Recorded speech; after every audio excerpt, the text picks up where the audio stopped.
Latest information, క్రీడా అకాడమీల్లో ప్రవేశాలకు ఎంపికలు నిర్వహించడం జరుగుతుంది. శాప్ 2026-27 విద్యా సంవత్సరానికి విశాఖపట్నం, కాకినాడ, తిరుపతి జిల్లాల్లోని రాష్ట్ర క్రీడా అకాడమీల్లో ప్రవేశాల ప్రక్రియ మొదలైంది. 15 సంవత్సరాల పైబడి 19 సంవత్సరాల లోపు వయసు గల క్రీడాకారులు దీనికి అర్హులు. వీరికి రాష్ట్ర స్థాయి ప్రతిభ ఆధారంగా ఎంపికలు నిర్వహించి అకాడమీల్లో ప్రవేశాలు కల్పించడం జరుగుతుంది.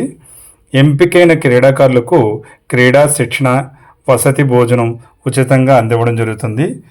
ఆసక్తి గల క్రీడాకారులు ఏప్రిల్ నెల 26వ తేదీ ఆయా జిల్లాల్లో జరిగే ఎంపికల్లో పాల్గొవచ్చు. మరిన్ని వివరాలకు స్క్రీన్ మీద కనిపించే నెంబర్కి సంప్రదించవచ్చు. సో ఎవరైనా క్రీడల పట్ల ఆసక్తి కలిగి 15 నుంచి 19 సంవత్సరాల లోపు కలిగి ఉంటే వారు ఈ రాష్ట్ర క్రీడా అకాడమీల్లో ప్రవేశాలు పొందాలనే అభిలాష ఉంటే కనుక తప్పనిసరిగా ప్రయత్నించండి. Thank you. All the best. మీ చెల్లూరు రత్నకుమార్. జై హింద్.